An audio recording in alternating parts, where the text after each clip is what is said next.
السلام علیکم ورحمۃ اللہ تعالی وبرکاتہ۔ نحمده ونصلي ونسلم على رسوله الكريم اما بعد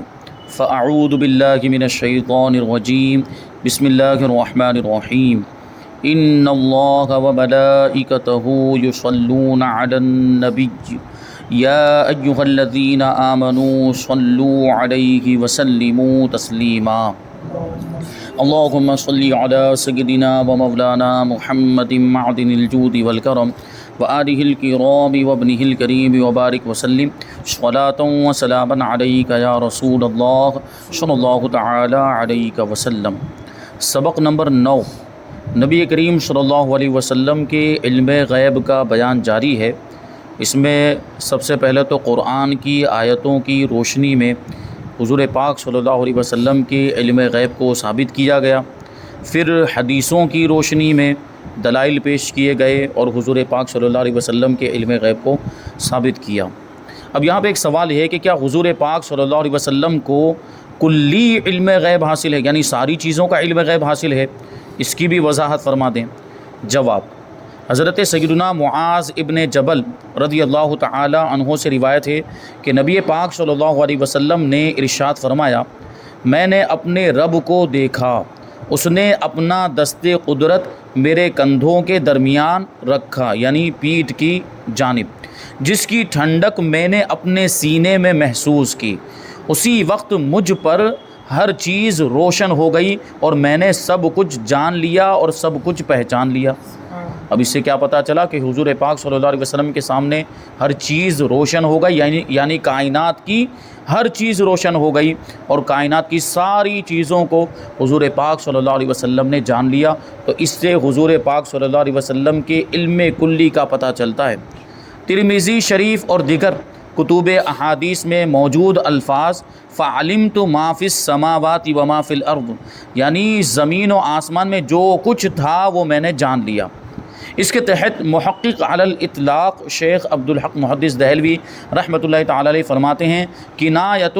عن حصول جمیع العلوم، کہ اس سے مراد تمام علوم کا حاصل ہونا ہے۔ یعنی اب ظاہر سی بات ہے کہ آسمان اور زمینوں کی ساری چیزوں کو جان لیا، آسمان اور زمین میں جو کچھ بھی تھا اس کو جان لیا، تو ساری چیزیں آ گئی، اس میں سب کچھ آ گیا، ساری چیزوں کا علم حضور پاک صلی اللہ علیہ وسلم کو حاصل تھا۔ ان احادیث مبارکہ میں موجود الفاظ فتجلی لی کل شیء وعرفت اور فعلمت ما فی السماوات و ما فی الارض ہمارے پیارے نبی صلی اللہ علیہ وسلم کے کلی علم غیب کا منہ بولتا ثبوت ہیں۔ یعنی اس سے پتہ چلتا ہے کہ حضور پاک صلی اللہ علیہ وسلم کو کلی علم غیب عطا ہوا تھا، یعنی ساری چیزوں کا علم عطا ہوا تھا۔ کلی علم غیب کا مطلب اللہ پاک نے ہمارے پیارے نبی صلی اللہ علیہ وسلم کو کلی علم غیب عطا فرمایا ہے۔ شیطان کہیں وسوسہ نہ ڈالے کہ اس کا تو مطلب ہے کہ اللہ کریم کا سارا علم نبی پاک صلی اللہ علیہ وسلم کو بھی حاصل ہے، یعنی جو علم اللہ کا ہے وہی علم حضور کو بھی حاصل ہے۔ یہ بات ہرگز نہیں، بلکہ حضور پاک صلی اللہ علیہ وسلم کو اللہ تعالیٰ نے ساری چیزوں کا علم عطا فرمایا، اور اللہ تبارک و تعالیٰ نے جو حضور کو علم عطا فرمایا، اس کے پہلے یہ بات آ چکی کہ حضور پاک صلی اللہ علیہ وسلم کا علم حادث ہے، جبکہ اللہ تبارک و تعالیٰ کا جو علم ہے وہ قدیم ہے، اور حضور پاک صلی اللہ علیہ وسلم کا علم متناہی ہے کہ اس کی ایک انتہا ہے، لیکن اللہ تبارک و تعالیٰ کا علم غیر متناہی ہے، اس کی کوئی انتہا نہیں، دونوں میں بہت زیادہ فرق ہے۔ تو یہ وسوسہ ہرگز نہیں آنا چاہیے کہ اللہ تبارک و تعالیٰ نے اپنا سارا کا سارا علم حضور کو عطا فرما دیا، جو علم اللہ تعالیٰ کو حاصل وہی سارا علم اللہ تعالیٰ کو حاصل، یہ نہیں کہا جا سکتا، ورنہ پھر اللہ کا علم اور حضور کا علم برابر ہو جائے گا۔ ہمارا ہرگز یہ عقیدہ نہیں ہے۔ اللہ تبارک و تعالیٰ کا علم ذاتی ہے جو غیر متناہی ہے، حضور پاک صلی اللہ علیہ وسلم کا علم عطائی ہے اور وہ متناہی ہے۔ بس یہ ہم کہتے ہیں کہ کائنات کی ساری چیزوں کا علم اللہ نے حضور کو عطا فرمایا۔ اس شیطانی وسوسے کا رد کرتے ہوئے اعلیٰ حضرت امام احمد رضا خان فاضل بریلوی رضی اللہ تعالیٰ عنہ فرماتے ہیں، ہمارا یہ دعویٰ نہیں کہ نبی کریم صلی اللہ علیہ وسلم نے تمام معلومات الہیہ کا احاطہ کر لیا ہے، کیونکہ یہ تو مخلوق کے لیے محال ہے۔ معلومات الہی کا مطلب اللہ تبارک و تعالیٰ جن ساری چیزوں، اللہ تبارک و تعالیٰ کا علم جن ساری چیزوں کو گھیرے ہوئے ہے وہ معلومات الہیہ اس کو کہیں گے۔ تو تو اللہ تعالیٰ کا علم تو غیر متناہی ہے، اور وہ تو کائنات کے ذرے ذرے کو اس کا علم گھیرے ہوئے ہے، اور حضور پاک صلی اللہ علیہ وسلم کا علم ظاہر سی بات ہے اللہ تبارک و تعالیٰ کے علم کے مقابلے میں وہ کوئی حیثیت نہیں رکھتا۔ اللہ تبارک و تعالیٰ کا علم اور حضور پاک صلی اللہ علیہ وسلم کا علم دونوں میں بہت زیادہ فرق ہے، اور جو اللہ تبارک و تعالیٰ کا علم ہے معلومات الہیہ، یہ حضور پاک صلی اللہ علیہ وسلم کے لیے نہیں ہو سکتا۔ معلومات الہیہ، تمام معلومات الہیہ کا احاطہ کر لینا، یہ کسی بھی مخلوق کے لیے ممکن ہی نہیں ہے۔ غزالی زماں حضرت علامہ سید احمد سعید کاظمی رحمۃ اللہ تعالی علیہ اسی بات کی وضاحت یوں فرماتے ہیں کہ یاد رکھیے، جب آپ ہمارے کلام میں حضور پاک صلی اللہ علیہ وسلم کے علم اقدس کے بارے میں لفظ کل دیکھیں تو اس سے کل غیر متناہی نہ سمجھیں، یعنی ساری چیزوں کا ایسا علم جو غیر متناہی ہو، جس کی کوئی انتہا نہ ہو، یہ تو اللہ تعالیٰ کا علم ہے۔ تو ہم جب حضور کے بارے میں کل علم غیب کہتے ہیں تو وہاں متناہی مراد ہوتا ہے، غیر متناہی مراد نہیں ہوتا۔ تو بلکہ ہم جب کہتے ہیں کل علم غیب تو اس سے کل مخلوقات مراد ہوتا ہے جو متناہی ہے، یعنی مخلوقات کا پورا علم، مخلوقات کا سارا علم اللہ تبارک و تعالیٰ نے حضور کو عطا فرما دیا۔ تو مخلوقات کی جب کچھ نہ کچھ انتہا ہے تو مخلوقات کے علم کی بھی انتہا ہوگی، لیکن اللہ تبارک و تعالیٰ کا جو علم ہے اس کی کوئی انتہا نہیں۔ اور اس کے علاوہ معرفت ذات و صفات کا علم کہ وہ بھی بالفعل متناہی ہے ہماری مراد ہوگا، ورنہ علم الہی کی بنسبت حضور پاک صلی اللہ علیہ وسلم کے علم کو کل نہیں کہہ سکتے، کیونکہ علم الہی محیط الکل اور غیر متناہی ہے، یعنی ساری چیزوں کو گھیرے ہوئے ہے، اور حضور پاک صلی اللہ علیہ وسلم کا علم ایسا نہیں ہے۔ اللہ تبارک و تعالیٰ کے علم کے مقابلے میں حضور کا علم یہ غیر متناہی نہیں بلکہ متناہی ہے، اس کی ایک انتہا ہے۔ اور ذات و صفات کی معرفت کا جو علم حضور کو حاصل ہوا اس کی بھی ایک انتہا ہے، وہ بھی متناہی ہے۔ اور ہم جب کل بولتے ہیں تو وہاں پر یہی ساری چیزیں مراد ہوتی، یعنی ساری مخلوقات کا علم اور ساری چیزوں کا علم، اولین اور آخرین کا علم، جو کچھ ہو چکا ہے، جو کچھ ہونے والا ہے، ان کا علم، اور یہ علم متناہی ہے۔ تو یہاں پر سبق نمبر 9 مکمل ہوا۔ سبق نمبر 10 کی شروعات ہے، اس میں حضور پاک صلی اللہ علیہ وسلم کی شفاعت کا بیان ہے۔ سب سے پہلا سوال ہے کہ شفاعت کا لغوی اور شرعی معنی کیا ہے؟ لغت کے اعتبار سے یعنی ڈکشنری کے اعتبار سے شفاعت کا کیا مطلب ہوتا ہے، اور شریعت کی اصطلاح میں یعنی شریعت کے ٹرمز میں شفاعت کس کو کہا جاتا ہے؟ تو جواب یہ کہ شفاعت کے لغوی معنی ہے وسیلہ اور طلب، جبکہ شرعی طور پر غیر کے لیے خیر مانگنا یعنی بھلائی مانگنا یہ شفاعت کہلاتا ہے، جس کو ہم اپنی عام زبان کے اندر سفارش کہہ دیتے ہیں، ہم اپنی جاڑی زبان کے اندر جس کو لاگ وق لگانا کہہ دیتے ہیں، لاگ وق لگا کے کسی کا کام نکلوا دینا، کسی کے لیے کوئی بھلائی کر دینا، تو یہ ہوتا ہے سفارش کرنا یا شفاعت کرنا۔ لیکن یہاں پر شفاعت سے مراد کیا ہے؟ گناہوں کی بخشش کروانا، مغفرت کروانا، یہ حضور پاک صلی اللہ علیہ وسلم کی شان۔ تو اس بات کا عقیدہ رکھنا واجب ہے کہ ہمارے پیارے نبی صلی اللہ علیہ وسلم ایسے شفاعت فرمانے والے ہیں جن کی شفاعت قبول کی جائے گی۔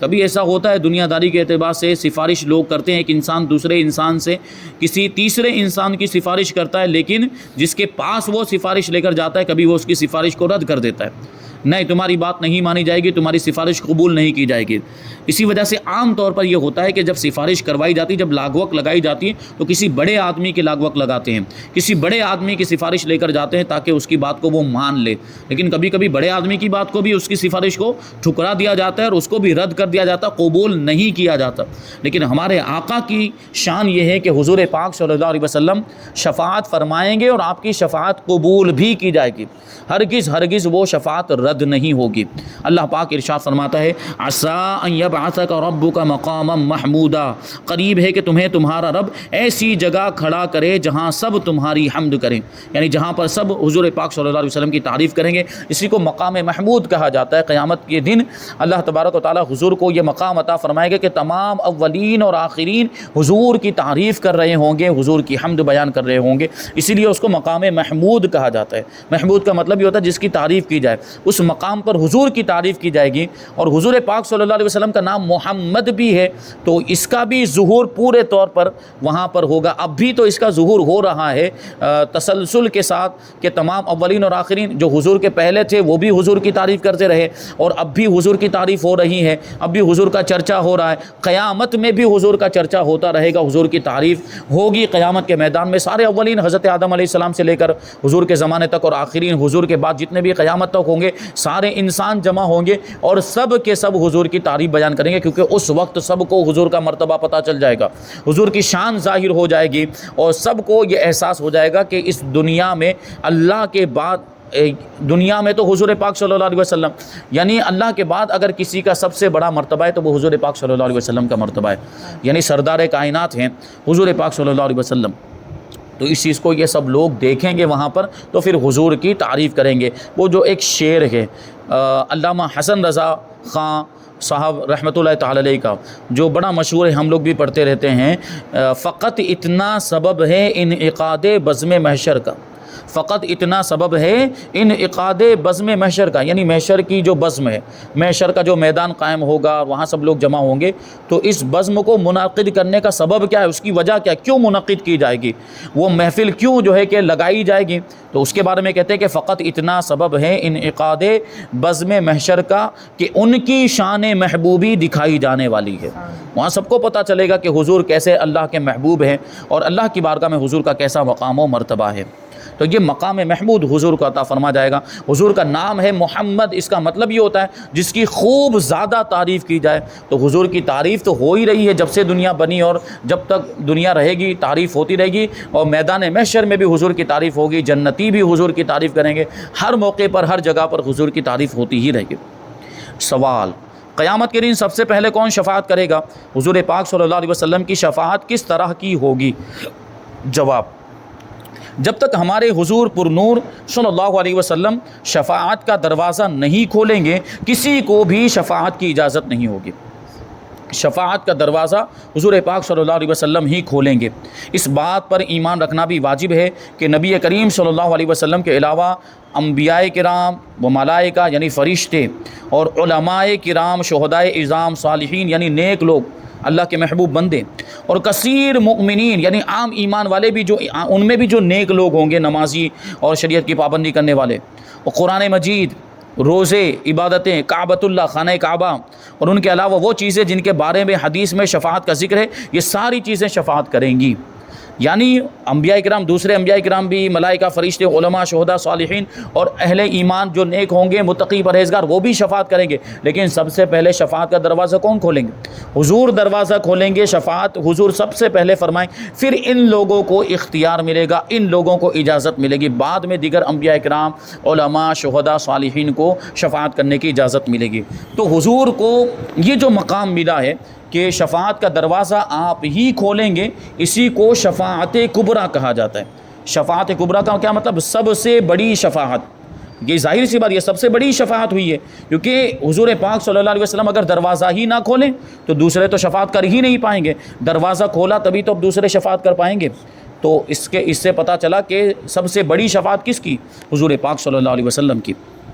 یاد رہے، شفاعت دھونس یعنی زور زبردستی کی نہ ہوگی۔ جیسے دنیا میں کبھی اس طرح کے معاملات ہو جاتے ہیں، دھمکیاں دی جاتی ہے، اس کا کام بنا دو، اس کا کام کر دو، ورنہ تم کو یہ کر دیا جائے گا، وہ کر دیا جائے گا، تو یہ بھی ایک طرح کی سفارش ہے، لیکن یہ زور زبردستی والی سفارش، تو وہاں ایسا نہیں ہوگا۔ یعنی میدان محشر میں، میدان قیامت میں وہی شفاعت کر سکے گا جس کو اللہ کی طرف سے اجازت ہوگی، اللہ تعالیٰ کی طرف سے، اللہ کی طرف سے حکم ہوگا۔ تو حضور پاک صلی اللہ علیہ وسلم کو تو اجازت مل چکی، حضور پاک صلی اللہ علیہ وسلم کو اللہ کی بارگاہ سے، وہ حدیثوں کے اندر بھی آیا کہ حضور سجدے میں گریں گے تو اللہ تبارک و تعالیٰ فرمائے گا کہ اے محبوب اٹھو، شفاعت کرو، تمہاری شفاعت قبول کی جائے گی، جس کی بھی شفاعت کرو گے اس کے بارے میں تمہاری شفاعت قبول کی جائے گی۔ تو دیکھیے حدیثوں کے اندر اس کا ذکر آیا، تو حضور پاک صلی اللہ علیہ وسلم کو تو اجازت مل چکی، جس کا ذکر ابھی سے آ چکا ہے، یعنی یہ ملے گی اس وقت، یعنی یہ واقعہ اس وقت پیش آئے گا، لیکن اس کو ابھی سے بیان کر دیا تو ہم اس کو یوں بھی کہہ سکتے ہیں کہ گویا حضور کو یہ اجازت مل چکی ہے۔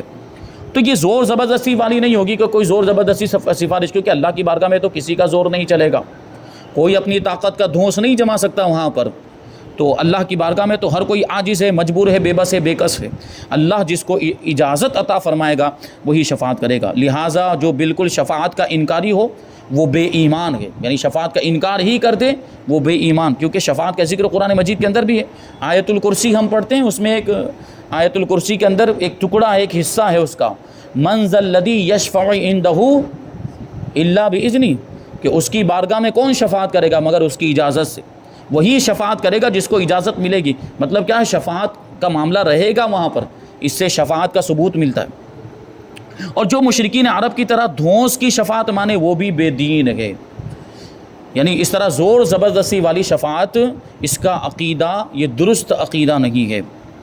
آگے سوال ہے کہ شفاعت کی کتنی قسمیں ہیں؟ جواب، مفتی احمد یارخان نعیمی رحمۃ اللہ تعالی علیہ فرماتے ہیں کہ شفاعت دو قسم کی ہے، ایک ہے شفاعت کبریٰ اور دوسری ہے شفاعت صغریٰ۔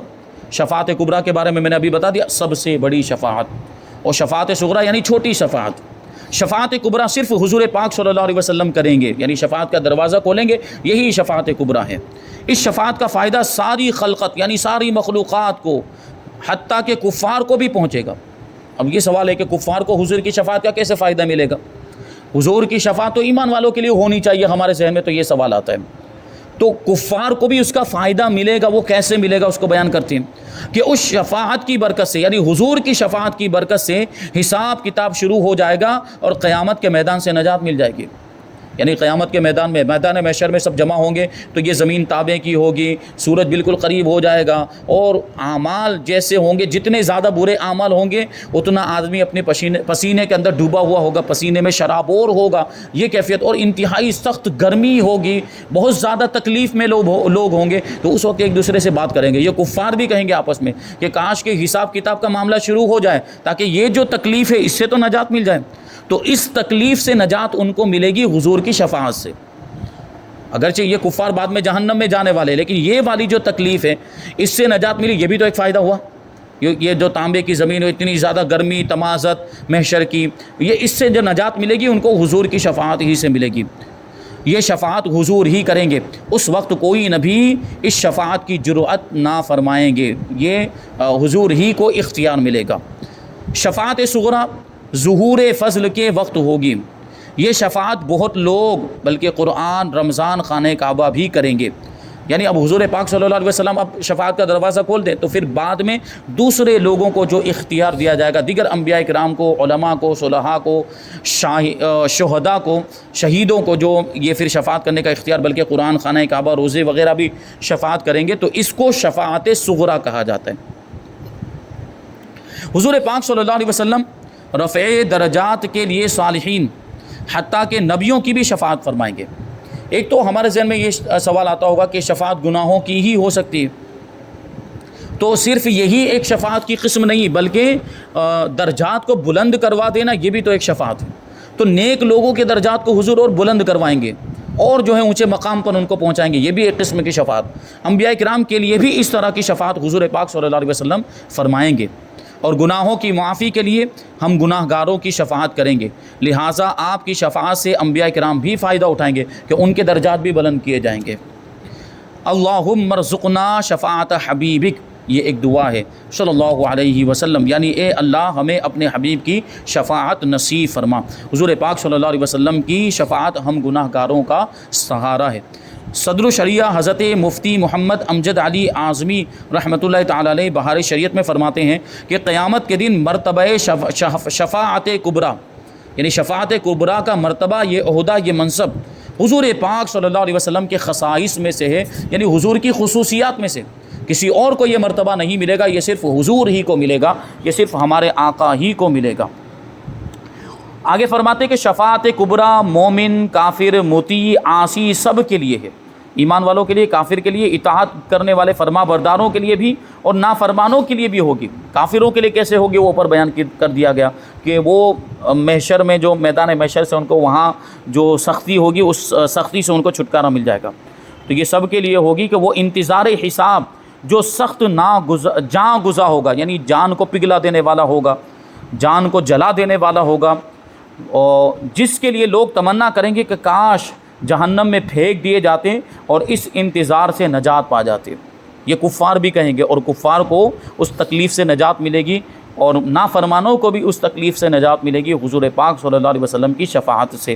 اسی کو کہتے ہیں کہ اس بلا سے چھٹکارا کفار کو بھی حضور پاک صلی اللہ علیہ وسلم کی بدولت ملے گا، جس پر اولین اور آخرین یعنی جو حضور سے پہلے ہو چکے، جو حضور کے بعد ہوئے، موافقین اور مخالفین یعنی جنہوں نے حضور کو مانا، جنہوں نے جو حضور پر ایمان لائے، اور مخالفین یا جو حضور کے دشمن بن گئے۔ مخالفین سے مراد جو حضور کے دشمن تھے، جو حضور کی مخالفت کرنے والے تھے، حضور کو نقصان پہنچانے کی جو کوششیں کرتے تھے، مومنین اور کافرین سب حضور پاک صلی اللہ علیہ وسلم کی حمد کریں گے، تعریف بیان کریں گے، اور اسی کا نام مقام محمود ہے۔ حدیث شریف میں ہے، نبی پاک صلی اللہ علیہ وسلم سے عرض کی گئی کہ مقام محمود کیا ہے، تو حضور نے ارشاد فرمایا ہوا شفاعہ، یعنی وہ شفاعت ہے، کیونکہ جب شفاعت کریں گے تو شفاعت کا یہ منصب جب حضور کا دیکھیں گے، شفاعت کبریٰ کا مرتبہ جب لوگ ملاحظہ کریں گے تو اس پر تعریف کریں گے، تو اسی تعریف کا جو موقع ہوگا، جو جگہ ہوگی، جو محل ہوگا، اسی کو مقام محمود کہا جاتا ہے۔ ہمارے پیارے نبی صلی اللہ علیہ وسلم نے فرمایا، روئے زمین پر جتنے درخت اور پتھر ہیں، میں قیامت کے دن ان سب کی تعداد کے برابر آدمیوں کی شفاعت فرماؤں گا۔ روئے زمین کے درختوں کو ہم شمار ہی نہیں کر سکتے، پتھروں کو بھی شمار نہیں کر سکتے، حضور پاک صلی اللہ علیہ وسلم ان کی تعداد کے مطابق لوگوں کی شفاعت کریں گے، یعنی گنہگاروں کو بخشوائیں گے۔ اب یہ اور بہت ساری باتیں اس باب میں باقی ہیں، کہ مثال کے طور پر کہ کیا حضور پاک صلی اللہ علیہ وسلم کی شفاعت حاصل کرنے کے لیے اس پر ایمان رکھنا بھی ضروری ہے، یعنی یہ عقیدہ ہونا چاہیے، شفاعت والا عقیدہ ہونا چاہیے۔ پھر یہ کہ شفاعت مصطفیٰ صلی اللہ علیہ وسلم کتنی طرح کی ہوگی، اور شفاعت کا انکار کرنا کیسا ہے، یہ ساری باتیں انشاءاللہ تبارک و تعالی ہم آئندہ درس میں شامل کریں گے۔ اللہ تبارک و تعالیٰ کی بارگاہ میں دعا ہے کہ جو کچھ بھی بیان ہوا اس پر ہم سب کو عمل کرنے کی توفیق عطا فرمائے، اور اس کو دوسروں تک پہنچانے کی توفیق عطا فرمائے۔ وما علینا الا البلاغ۔ السلام علیکم۔